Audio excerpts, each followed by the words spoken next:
अच्छा, आज का लेक्चर हमारा बेसिकली नमपाई के ऊपर है। नमपाई एक लाइब्रेरी है जो कि डाटा साइंस में काफ़ी ज़्यादा यूज़ होती है, यानी टेक्निकली देखा जाए तो हम आज एक डाटा साइंस की शुरुआत करने वाले हैं। तो थोड़ा सा इस हवाले से पहले नमपाई को देखते हैं। नमपाई आप इसको एक लाइब्रेरी कह लो पाइथन की, या फिर आप इसको एक एक्सटर्नल मॉड्यूल कह लो। मैंने आपको फंक्शंस पढ़ाए थे, उसमें मैंने कहा था कि बिल्ट इन फंक्शंस होते हैं और मॉड्यूल्स होते हैं, और इसके अलावा आप यूज़र डिफाइंड फंक्शन भी आप वहाँ कर सकते हो। तो बेसिकली इसको या तो हम एक एक्सटर्नल लाइब्रेरी कह लें या फिर एक्सटर्नल मॉड्यूल कह लें तो गलत नहीं होगा, क्योंकि बेसिकली देखो जब पाइथन बनी थी ना, उस टाइम ये था कि पाइथन में कुछ ज़रूरी लाइब्रेरीज उन्होंने ऑलरेडी सेट कर दी, लेकिन बाद में कुछ एक्सटर्नल मॉड्यूल बनाए गए जिसके ज़रिए उनको इंपोर्ट करना पड़ता है हमें। ठीक है, तो इसके लिए सिंपल हम इसको क्या करेंगे, जस्ट एक इंपोर्ट करेंगे। मैंने यहाँ भी लिखा है कि एक एक्सटर्नल मॉड्यूल है। जब दो तरह के होते हैं ना, एक होता है इंटरनल मॉड्यूल, एक होता है एक्सटर्नल मॉड्यूल। इंटरनल मॉड्यूल कौन सा होगा, जैसे इंपोर्ट मैथ, वो हमें इंपोर्ट करने की जस्ट ज़रूरत है, हमें इंस्टॉल करने की ज़रूरत नहीं है। लेकिन नमपाई बाय डिफ़ॉल्ट नहीं होता, तो हम इसको एक एक्सटर्नल मॉड्यूल कहेंगे। ठीक है, और क्या होता है, एक साइंटिफिक कंप्यूटिंग की लाइब्रेरी जिसमें सारे साइंटिफिकली जितने मेथड्स होते हैं ना, उसको हम लेके चलेंगे। अच्छा, नमपाई ही क्यों पढ़ रहे हैं, क्योंकि हमें इसमें डाटा प्री प्रोसेसिंग करनी होती है। डाटा प्री प्रोसेसिंग क्या होती है, डाटा मैनिपुलेशन होती है। मिसाल के तौर पे आपके पास जब एक डाटा आ जाता है ना, तो उसमें काफ़ी गलतियां होती हैं, कुछ नन वैल्यूज़ होती हैं, कुछ ज़ीरो वैल्यूज़ होती हैं, कुछ रिपीटेटिव वैल्यूज़ होती हैं। उन सबको ख़त्म करने के लिए हम नमपाई और पांडास जैसी, जो पांडा आगे पढ़ेंगे हम, उस जैसी लाइब्रेरीज़ को यूज़ किया जाता है। ठीक है, तो इसलिए मैंने लिखा डाटा प्री प्रोसेसिंग। अब इसका मतलब क्या है डाटा प्री प्रोसेसिंग का, कि इसमें हम डाटा के साथ खेल रहे हैं, यानी उसमें हम डाटा को क्या कर रहे हैं, प्री प्रोसेस कर रहे हैं, यानी उसमें से हम कुछ जो इम्प्योरिटीज़ हैं उनको बाहर निकाल रहे हैं। और डाटा मैनिपुलेशन यानी हम उसको सही कर रहे हैं। मिसाल के तौर पे उसमें कुछ ज़ीरो वैल्यूज़ आ गई हैं, डाटा ऑर्डर फॉर्म में नहीं है, उसको ऑर्डर्ड फॉर्म में कन्वर्ट करना। अच्छा, और तीसरी इसकी है फास्ट एंड स्टोरेज एफिशिएंट, यानी फास्ट है, यानी हमने पहले देखा था लिस्ट। लिस्ट बेसिकली क्या थी, वो इतनी स्टोरेज एफिशिएंट नहीं है, जबकि नमपाई जो है वो हमारी स्टोरेज एफिशिएंट है। और ये कैसे होगी, मेरे पास इसका एंड पे सबसे प्रूफ भी है। मैं एंड पे आपको प्रूफ दिखाऊंगा कि किस तरह नमपाई लाइब्रेरी हमारी एक एफिशिएंट स्टोरेज लाइब्रेरी है। अब इसकी बात करते हैं यूजेज की। यूजेज कहाँ यूज़ होता है, डाटा साइंस में यूज़ होता है, मशीन लर्निंग में भी यूज़ होता है, डीप लर्निंग में। हम तीनों लाइब्रेरीज जो हमने पढ़नी है आगे जाके, तीनों उसमें हम वन बाय वन यूज़ करेंगे। आज बात करते हैं हम डाटा साइंस की। डाटा साइंस क्या है, सबसे पहले एक डेफिनेशन बताता हूँ मैं आपको। It is about finding and exploring data in real world and using the knowledge to solve business problems. ये तो इसकी एक हो गई टेक्निकल डेफिनेशन। आसान अल्फाज में समझाने के लिए, मिसाल के तौर पे आज से 20 साल पीछे जाए हम, तो हमारे पास बिग डाटा नाम की कोई चीज़ नहीं थी, यानी सिंपल इंटरनेट इतना आम नहीं था, सोशल मीडिया ऐप्स इतनी आम नहीं थी। तो नॉर्मली इतना डाटा होता था कि हम एक्सेल में बना लेते थे उसको, या एक्सेल जैसे जो हमारे पास सॉफ्टवेयर होते थे उसमें बना लेते थे। लेकिन जैसे ही सोशल मीडिया 2004 में फेसबुक आ गया, 2005 में इंस्टाग्राम आ गया, 2010 में स्नैपचैट आ गया, 2009 में जो है बाकी चीज़ें आहिस्ता आहिस्ता हमारी सोशल मीडिया ऐप्स आना शुरू हो गई।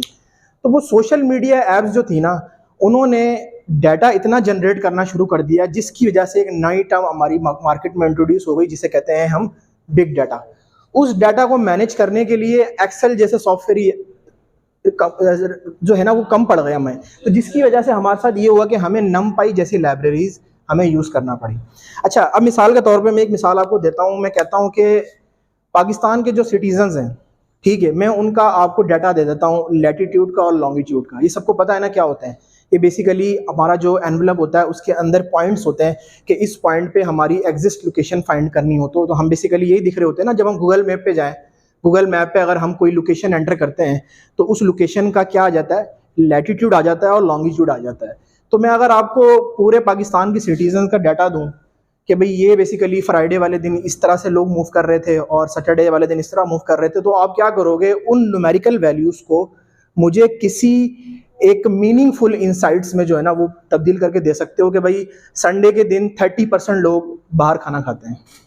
कैसे पता चला, मैंने आपको वैल्यूज़ दी, लैटिट्यूड की फॉर्म में, लॉन्गिट्यूड की फॉर्म में, एक डाटा दिया, एक रॉ एक न्यूमेरिकल डाटा दिया, आपने वहाँ से कंक्लूड करके मुझे बता दिया यूजिंग नमपाई और इस जैसी लाइब्रेरीज़ को कि 30% लोग संडे वाले दिन बाहर खाना खाते हैं, 10% लोग जो है वो फ्राइडे वाले दिन शॉपिंग करने जाते हैं। तो ये जो बेसिकली डाटा होता है ना, तो इस न्यूमेरिकल डाटा को मीनिंगफुल इंसाइट्स में बदलना, this is called data science.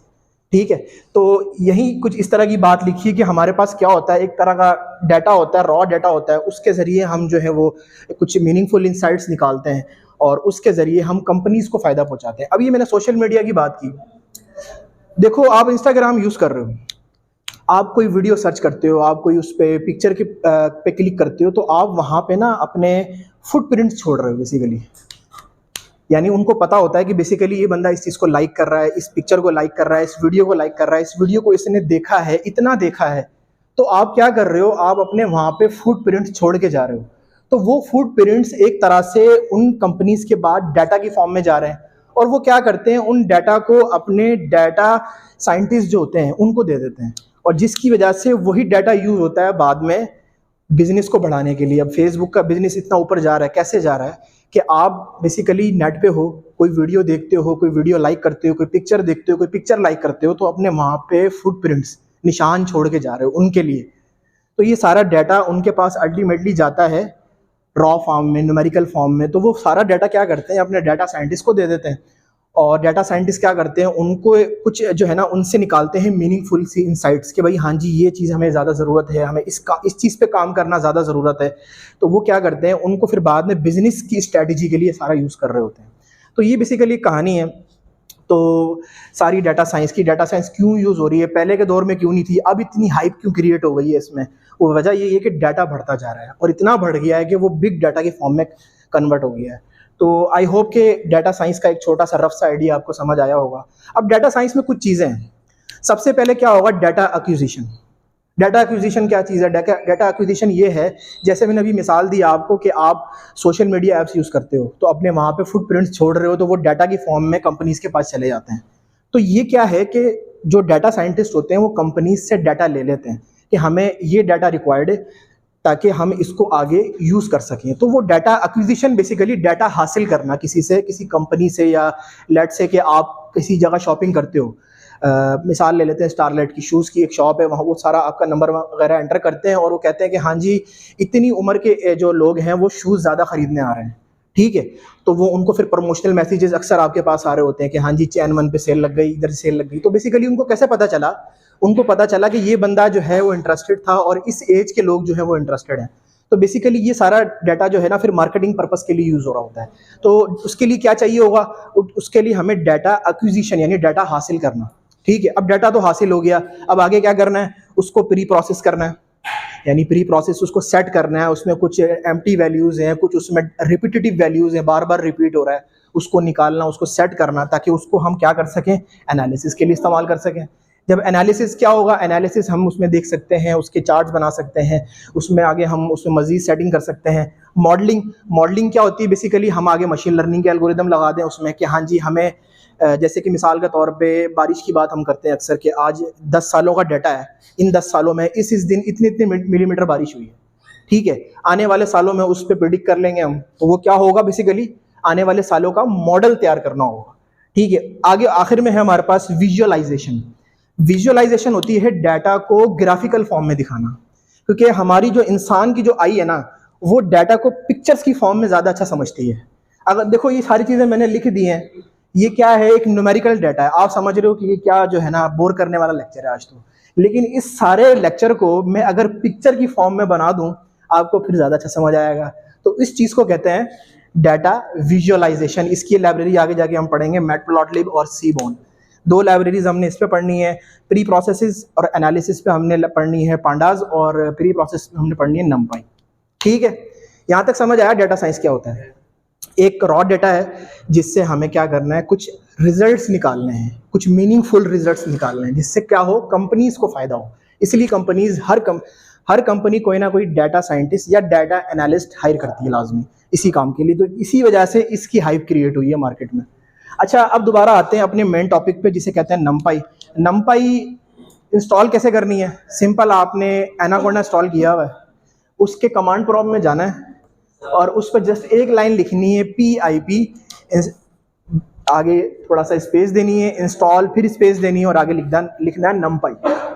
ठीक है, और एंटर दबा देना है। तो कुछ देर बाद आपकी ये लाइब्रेरी इंस्टॉल हो जाएगी। पिप बेसिकली क्या होता है, एक पैकेज मैनेजर होता है, यानी ये क्या है, एक मॉड्यूल है, एक पैकेज है। जो कि ऑलरेडी एग्जिस्ट नहीं करता, लेकिन हमें इसको इंस्टॉल करना है, तो पिप हमें ये फैसिलिटी प्रोवाइड करता है। तो हम क्या करेंगे, पिप इंस्टॉल numpy करेंगे तो ये लाइब्रेरी हमारी इंस्टॉल हो जाएगी। फिर जब हम उसको जुपिटर नोटबुक को खोलेंगे तो हमारी ये लाइब्रेरी एक्सेसिबल है। अब एक्सेस कैसे करनी है वो हम देखते हैं बाद में, पहले हम देखते हैं कि numpy क्रिएट करने के कितने मेथड्स हैं। जर्नल मेथड्स 5 है हमारे, और भी हो सकते हैं, लेकिन जो जर्नल मेथड्स हैं वो हमारे 5 है। सबसे पहली जो मेथड है वो है कन्वर्जन फ्रॉम पाई, यानी पाइथन स्ट्रक्चर। पाई का मतलब यहाँ पे पाइथन स्ट्रक्चर। कौन से स्ट्रक्चर पढ़े हमने? लिस्ट पढ़ा है, टपल पढ़ा है, सेट्स पढ़ा है, डिक्शनरी पढ़ा है। तो मोस्टली ज़्यादातर लिस्ट यूज़ हो रहा होता है आज के दौर में ना। तो लिस्ट से हमने एक numpy क्रिएट करनी है। numpy बेसिकली इसका एक अल्टरनेट फॉर्म नाम जो होता है वो अरे भी होता है। इंट्रिंसिक numpy, इंट्रिंसिक क्या होता है?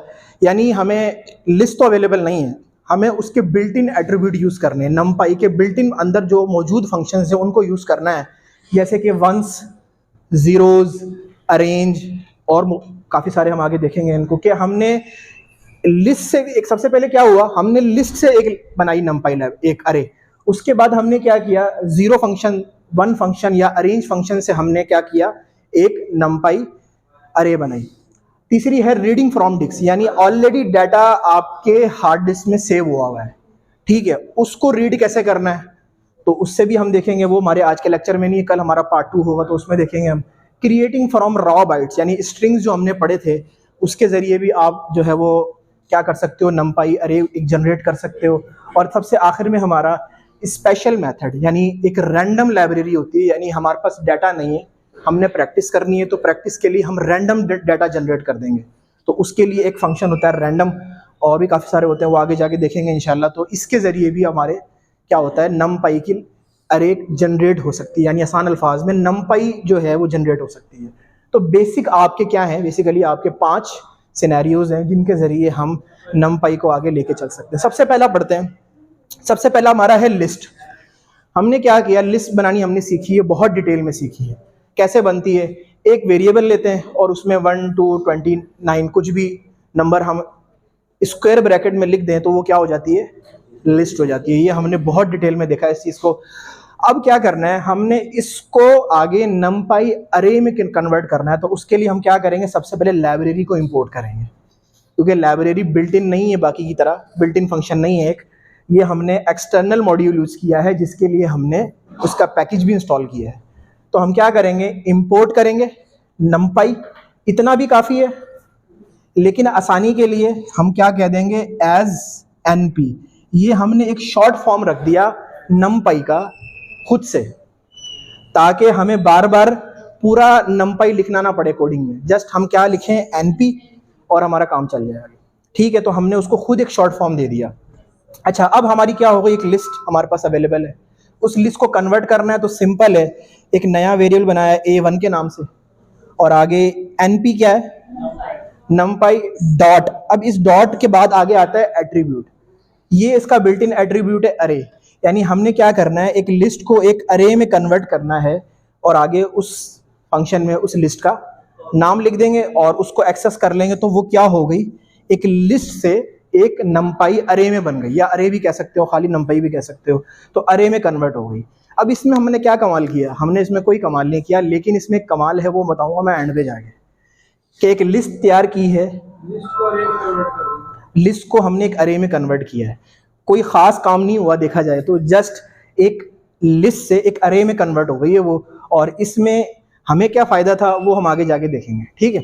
अभी आप समझो कि हमने एक लिस्ट से एक अरे में कन्वर्ट कर दिया उसको, या उसको numpy अरे भी कह सकते हैं। अच्छा, अब एक चीज़ और है, कन्वर्ट तो किया हमने, हम कॉमा डाल के एक आर्गूमेंट और भी दे सकते हैं कि np.int8, यानी जो मैं अरे बना रहा हूँ, अरे में जो कन्वर्ट करने लगा हूँ, वो मुझे 8 बिट से ज़्यादा नहीं चाहिए, 8 बिट चाहिए ताकि मेरी जगह बचे, ठीक है। तो मैंने क्या किया, कॉमा डाल के उसी के आगे लिख दिया np.int इंटीजर 8, यानी 8 बिट की अरे मैंने बना ली, ठीक है।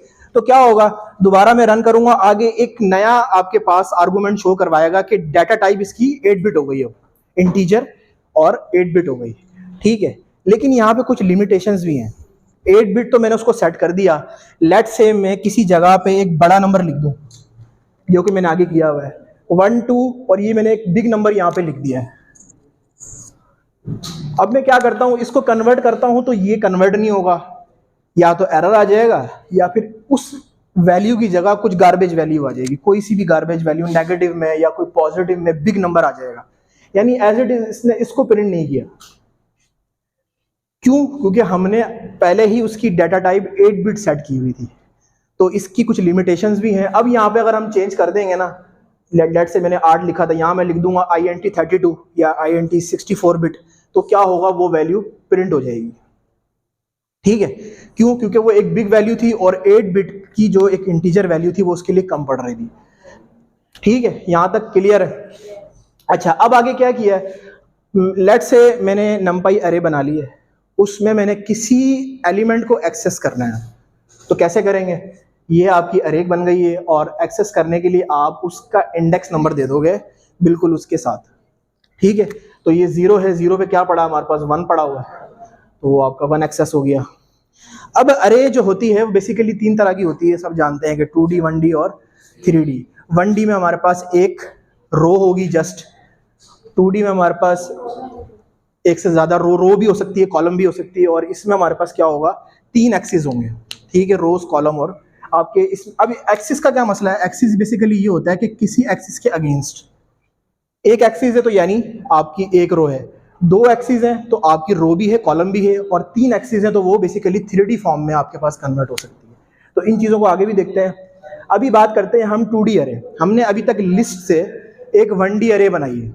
ठीक है, अब हम क्या कर रहे हैं, एक 2D अरे बनाने की कोशिश कर रहे हैं। तो सिंपल कुछ भी नहीं, हमारे पास 2 सिंगल अरेज होंगी लिस्ट की फॉर्म में। हम क्या करेंगे, डबल ब्रैकेट के साथ नमपाई अरे में कन्वर्ट कर देंगे, तो आंसर हमारे पास क्या आ जाएगा, एक 2D अरे। इसी तरह से 3D अरे बन सकती है, फर्क सिर्फ क्या होगा, हमारे पास 3 इस तरह से आपकी जो है एक 3D अरे बन जाएगी, आपके पास 3 वैल्यूज होंगी। तो ये मुश्किल नहीं है, ईजी है बनाना। अच्छा, अब आगे देखो, हमने शेप चेक करनी है। हमारे पास अरे पहले से बनी हुई है, हमने उसकी शेप करनी है, तो आप डॉट लिख के शेप लिख दोगे। बहुत ईजी है, कोई इतना मुश्किल नहीं है, ये देखने में लग रहा है वैसे बहुत आसान है। ठीक है, आपके पास एक अरे बनी हुई है, अरे हमने बनानी सीखी है अभी। उसके बाद हम क्या करेंगे, उसका एक एट्रीब्यूट है शेप, वो लिखेंगे, उसकी शेप आ जाएगी। शेप क्या है, 4, आगे कॉमा के बाद खाली है। 4 क्या है, 1 2 3 4, यानी ये जाहिर कर रहा है कि 1D अरे है। अगर मेरे पास 2D अरे होती तो मेरे पास 2 वैल्यूज आ जाती है, 2 रो 3 कॉलम। किस तरह से, 2 रोज 3 कॉलम्स, यही अरे थी ना यहाँ पर सेम। तो 2 रोज है, 3 कॉलम है, तो उसकी शेप ऑलरेडी बनी हुई है, तो आपको पता करना है तो उसकी शेप आ जाएगी आपके पास। अब आगे साइज पता करना है। साइज का मतलब नंबर ऑफ एलिमेंट्स, कि उस अरे में या उस जो है वो लिस्ट से जो कन्वर्टेड अरे है उसमें कितने एलिमेंट्स हैं। तो 4 हैं तो 4 आ जाएंगे, 5 है तो 5 आ जाएंगे। और इसकी बात करें 2D अरे की, तो 2D अरे को भी वो काउंट करेगा, जस्ट कितनी हो जाएंगी आपके पास, 1 2 3 4 5 6 है, तो 6 आपके पास आंसर आ जाएगा कि उसका size, number of elements size कितना है। ठीक है, नहीं, एक अरे का पूछ रहे हैं, A9 एक अरे है ये वाली, तो उसमें जो नंबर ऑफ एलिमेंट्स है ना, नंबर ऑफ एलिमेंट्स कितने हैं, तो वो ही उसका साइज कहलाता है। नहीं, 2 अरे नहीं है, अरे एक ही है, 2 डायमेंशनल है। जब काउंट करेगा ना तो उसके एलिमेंट्स काउंट करेगा, कितने एलिमेंट्स हैं, 1 2 3 4 5 6 एलिमेंट्स है, तो वो उसका साइज कहलाएगा। साइज क्या होता है, किसी अरे में चाहे वो 2D हो या 3D हो या 1D हो, उसके अंदर नंबर ऑफ एलिमेंट्स कितने हैं, तो उसको कहते हैं उस अरे का साइज। नहीं, इस तरह से नहीं बताएगा वो आपको, टोटल नंबर ऑफ एलिमेंट्स। ठीक हो गया, यहाँ तक क्लियर है? अच्छा, आगे चलते हैं। किसी पहले से एक अरे बनी हुई है A8, उसकी डाटा टाइप फाइंड करनी है, तो आप क्या करोगे, जस्ट D टाइप का एट्रीब्यूट यूज करोगे तो बता देगा 32 बिट है या 64 बिट है या 8 बिट है। अब यहाँ पे क्या किया हुआ है, किसी अरे का एलिमेंट चेंज करना है। 0 उसका इंडेक्स नंबर है और 3 वो वैल्यू जिससे हम उसको चेंज करना चाहते हैं। यहाँ पे हमने A8 को किया है, A8 किया हमारे पास ये वाली वैल्यू, यानी उसका ये वाला इंडेक्स 1 को हम 3 में कन्वर्ट करना चाह रहे हैं। तो हम क्या करेंगे, A आगे 0 इज इक्वल टू 3, तो वो क्या होगी, वैल्यू पहली वाली चेंज हो जाएगी। अब नई अरे हमारे पास ये है। यहाँ तक क्लियर है? तो ये कुछ बेसिक फंक्शंस थे हमारे मेथड 1 के लिस्ट से हमने अरे को कैसे लेके चलना है, और उसमें कुछ बेसिक एट्रीब्यूट, साइज, शेप या फिर उसकी डाटा टाइप क्या होती है। अब आगे आ रहा है हमारे पास सेकंड मेथड, इंट्रिंसिक नंपाई, यानी एक हमने लिस्ट को छोड़ दिया, हम एक फंक्शन यूज कर रहे हैं जो बिल्ट इन फंक्शन है नंपाई के अंदर। लेट से एक z बनाया variable np dot zero, zero उसका बिल्ट इन एट्रीब्यूट है, ये डॉट लगा हुआ है, तो जीरो का मतलब एक जीरो मैट्रिक्स बन जाएगा। यहाँ पे ऑर्डर देना है 3x3 का, तो क्या होगा आपके पास एक 3x3 का 3D मैट्रिक्स आ जाएगा आपके पास, जो कि जिसके सारे एलिमेंट्स क्या होंगे, जीरो होंगे। अच्छा, अब उसके बाद एक फंक्शन है ए रेंज। तो ए रेंज फंक्शन क्या है, उसके अंदर हमने बताना है जस्ट उसके एलिमेंट्स, नंबर ऑफ एलिमेंट्स कितने होने चाहिए। तो मैं क्या करूंगा, एक वेरिएबल लूंगा, np लिखूंगा और डॉट लिख के ए रेंज लिख दूंगा, और आगे मुझे जितने एलिमेंट्स चाहिए उस फंक्शन में, तो मेरे पास आ जाएंगे 0 से लेके 5 तक। ठीक है, तो टोटल काउंट करें तो कितने होंगे, 6 होंगे।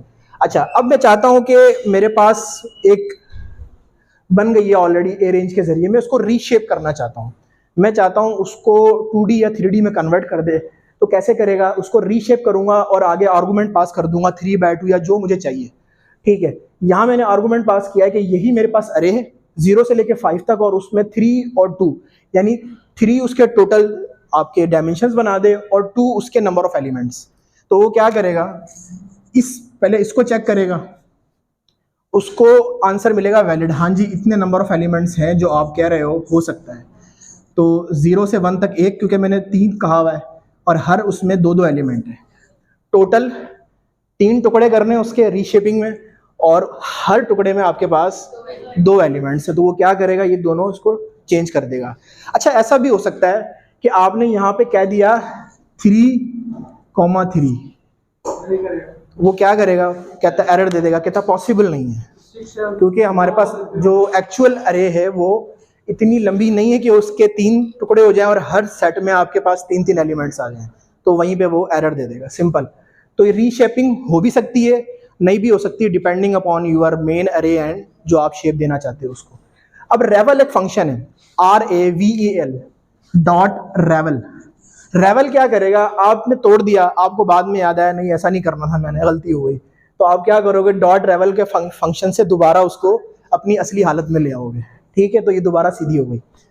अच्छा, अब एक और चीज है, एक फंक्शन है लिन स्पेस के नाम से। ठीक है, यहाँ पे np लिख लेना, np डॉट लिन स्पेस। तो एक बनाया वेरिएबल मैंने l स्पेस का, आप कुछ भी नाम दे सकते हो, np डॉट लिन स्पेस, और आगे मैंने क्या कहा, ये बिल्कुल सेम है अरेंज की तरह, लेकिन थोड़ा सा डिफरेंस है इसमें, पहली वैल्यू, दूसरी वैल्यू, लास्ट वैल्यू यानी जो होती है, और कितने टुकड़े करने हैं उसके, 1 से लेके 5 तक मुझे फंक्शन चाहिए, लेकिन उसके 10 हिस्से करने हैं और 10 के 10 इक्वल होने चाहिए, इसका यह मतलब होता है।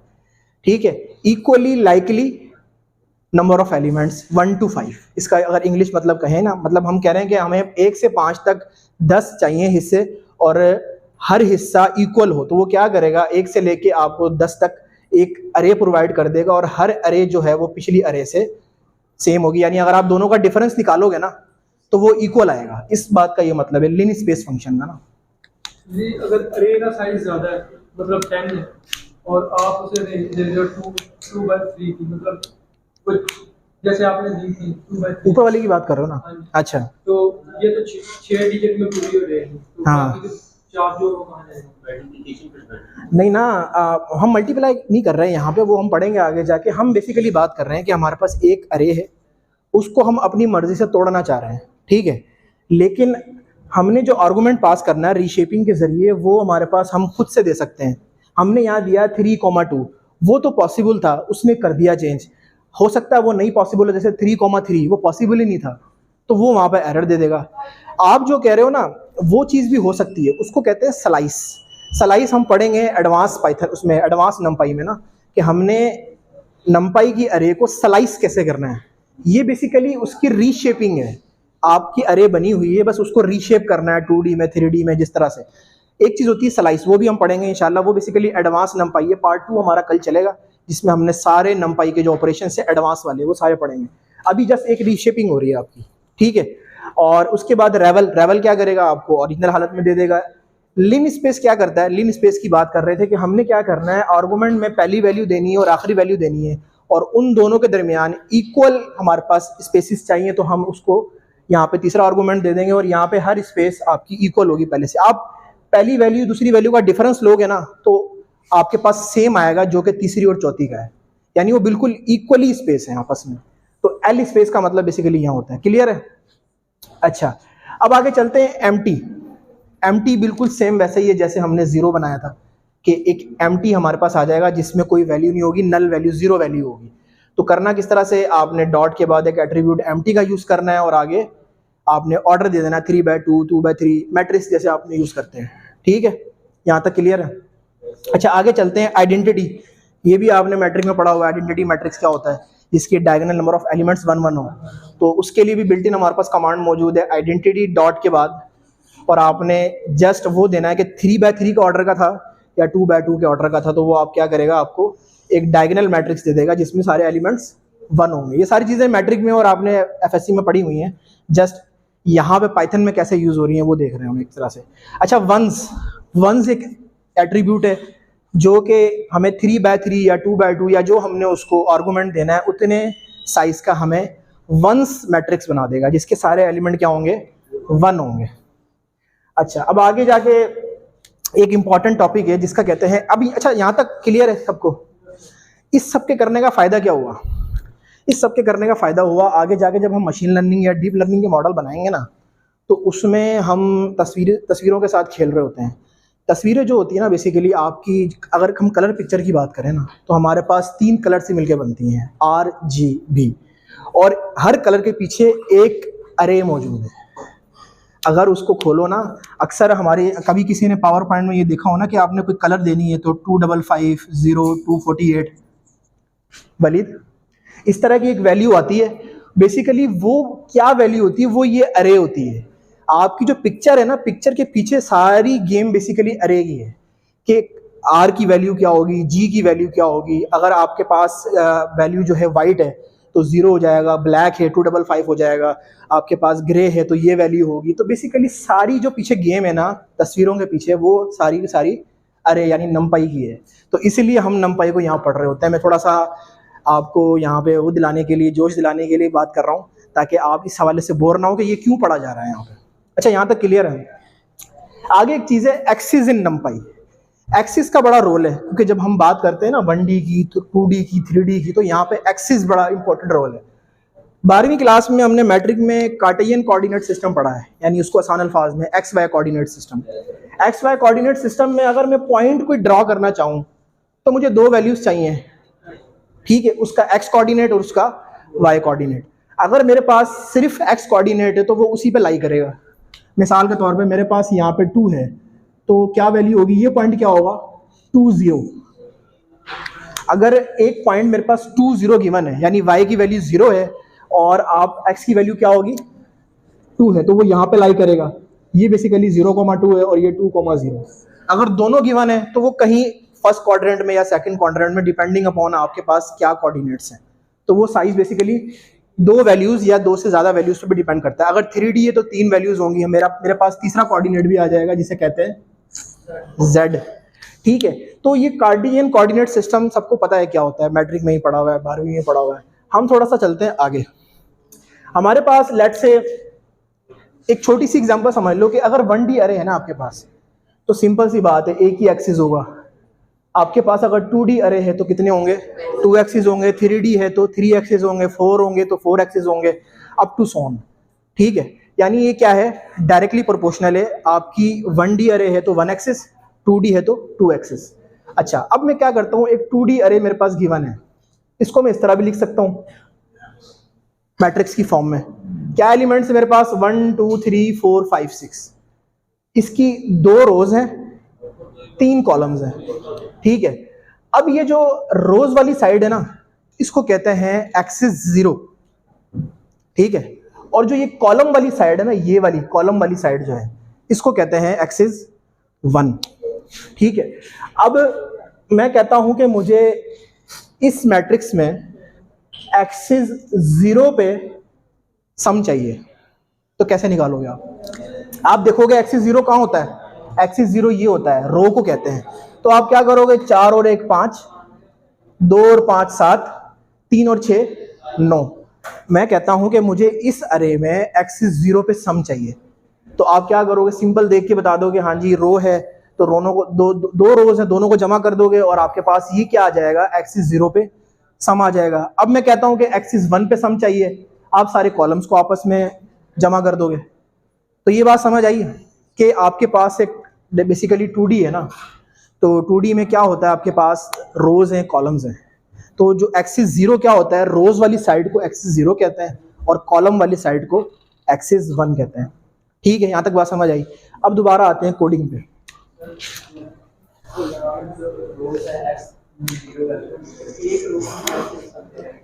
एक रो जो होगी ना, ये रो है आपकी 1 2, एक रो जस्ट, अच्छा ये रो है 1 2 3, ठीक है। इसको सम करना है तो इसमें ऑब्वियसली सेकंड रो है ही नहीं, तो क्या होगा, 0 होगा, सॉरी 1 होगा, 2 होगा, 3 होगा, इसका सम यही होगा।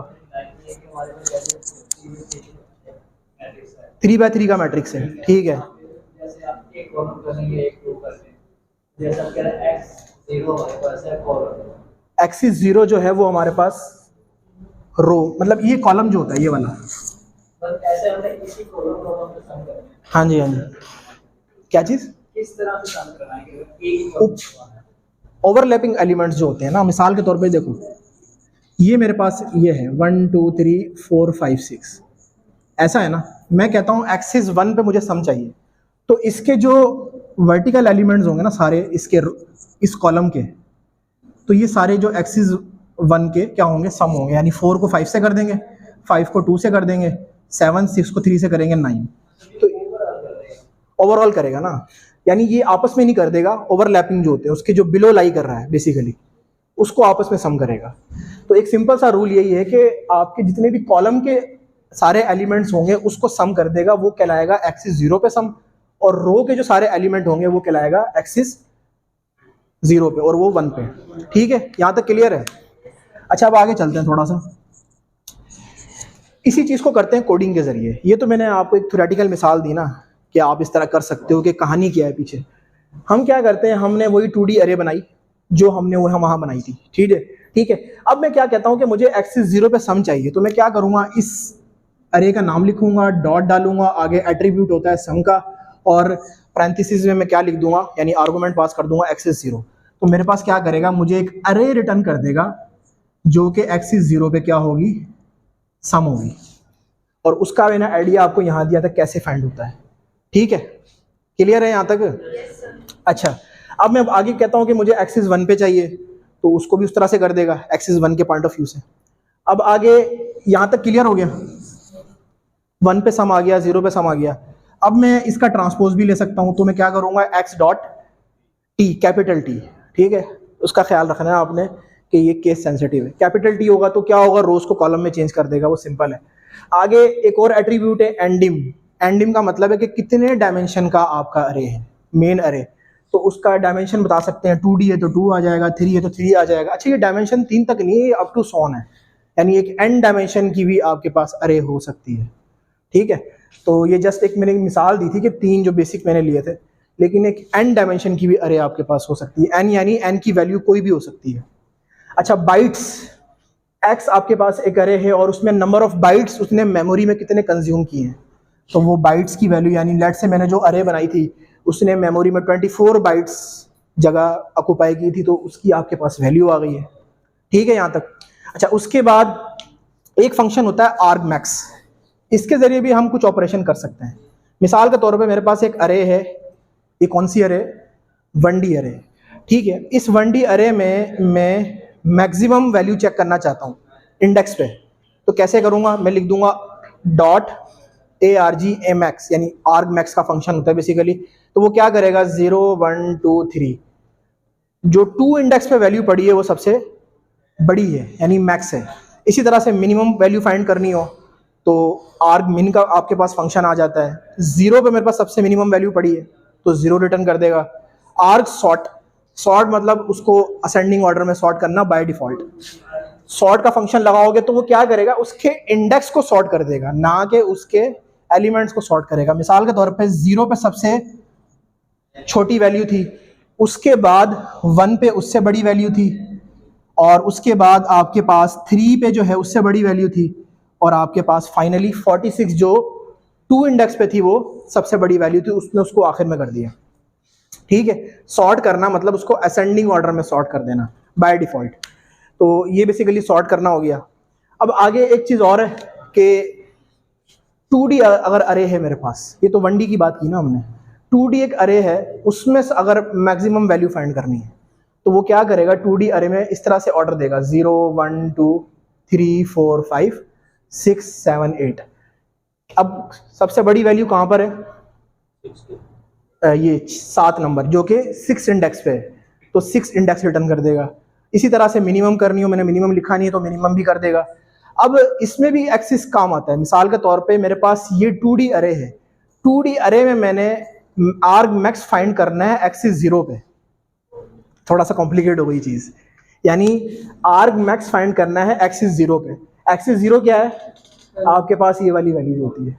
तो इस पे क्या करेगा, 1 बाय 1 देखेगा कि सबसे पहले जैसे यहाँ मैंने बनाया दोबारा कि ये है ना आपके पास 0 1 2 इंडेक्स पे सबसे बड़ी वैल्यू पड़ी है, फिर दोबारा 0 1 2। हाँ ये भी अरे की तरह चल रहा है, पहले वाला 0 दूसरे वाला हाँ जी, तीसरे वाला, क्योंकि हमने आर्ग मैक्स लगा दिया। आर्ग मैक्स सबसे पहले इसको तोड़ देता है इस तरह से, बट रोज में एंड कॉलम्स में, जितना जितना आगे चलता जाएगा हाँ वैसे वैसे ही वैसे वैसे आगे चले जाएगा। देखो पहली चीज थी एक्सिस 0, हमारे पास एक जर्नल मैट्रिक्स था, लेकिन अब हमने आर्ग मैक्स लगा दिया है। तो आर्ग मैक्स क्या करेगा, उसको रोज एंड कॉलम्स में तोड़ के फिर उसकी इंडेक्सिंग करेगा। उसमें कैसे कर रहा था, 0 1 2 3 4 5 6 7 8 ओवरऑल उसने इंडेक्सिंग की और उसके बाद उसका मैक्सिमम बता दिया। यहाँ पे क्या कर रहा है कि हमने आर्ग मैक्स में एक्सिस 0 बोल दिया उसको, तो वो क्या करेगा, एक्सिस में पहले डिवाइड करेगा यानी रोज एंड कॉलम्स में, और उसके बाद उसकी इंडेक्सिंग करेगा, यानी 0 1 2 0 1 2 में 2 सबसे बड़ी वैल्यू है तो 2 पास कर दिया। इसके बाद इसमें हमारे पास ये वाली 1 पे सबसे बड़ी वैल्यू है, ये पास हो गई। यहाँ पर भी हमारे पास 1 पे सबसे बड़ी वैल्यू है, ये पास हो गई। ठीक है, थोड़ा सा मुश्किल लगेगा, एक दफ़ा प्रैक्टिस करोगे तो आसान हो जाएंगी चीज़ें आगे। ये हमारा था पार्ट 1, नमपाई पार्ट 1। तो पार्ट 2 में हमने कुछ एडवांस ऑपरेशंस जैसे स्लाइसिंग हो गया, कटिंग हो गया, सॉर्टिंग के मजीद आगे देखेंगे, फ्लैटन करना, उसको कॉपी करना, पेस्ट करना, तो ये कुछ हमारे पास एडवांस फंक्शंस आ जाएंगे, वो देखेंगे कल इंशाल्लाह। हमारी नमपाई ऑलमोस्ट कंप्लीट हो जाएगी। अब जो मैंने शुरू में बात की थी ना कि नमपाई क्यों, वाई, तो सबसे इसके आसान एग्जांपल क्या थी कि एफिशिएंट स्टोरेज यूज़ करता है। कैसे करता है उसका एक छोटा सा प्रूफ देख लेते हैं। देखो जिस तरह नमपाई मैंने इंपोर्ट की ना, एक लाइब्रेरी होती है सिस, यानी सिस्टम लाइब्रेरी पूरा इसका नाम है, तो इसको मैं इंपोर्ट कर सकता हूँ, इसको इंस्टॉल करने की जरूरत नहीं है, ये बिल्ट इन होती है, अंदर बिल्ट इन मॉड्यूल है पाइथन का। इंपोर्ट सिस यानी पूरा नाम है सिस्टम।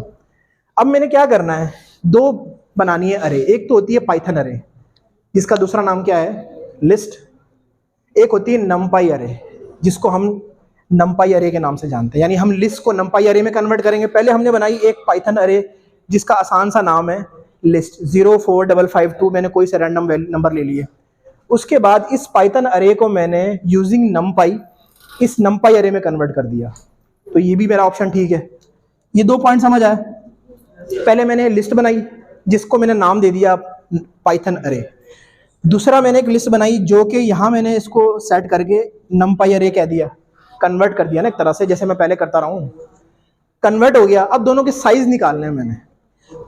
पहली जो आपके पास पाइथन अरे है उसका साइज आता है सिस डॉट, आगे एक एट्रीब्यूट है गेट साइज ऑफ 1, और उसको लेंथ से मल्टीप्लाई कर दिया जाता है, यानी एक का साइज ले और उसकी लेंथ से उसको मल्टीप्लाई कर दे, यानी एक एलिमेंट का साइज ले और बाकी उसको उसकी लेंथ से, कितनी लेंथ है, 4 लेंथ है इसकी, तो उससे उसको मल्टीप्लाई कर दे। तो एक एट्रीब्यूट है सिस्टम में get size of 1 multiply by length of किसकी, पाइथन अरे की जो मैंने ऊपर बनाई है।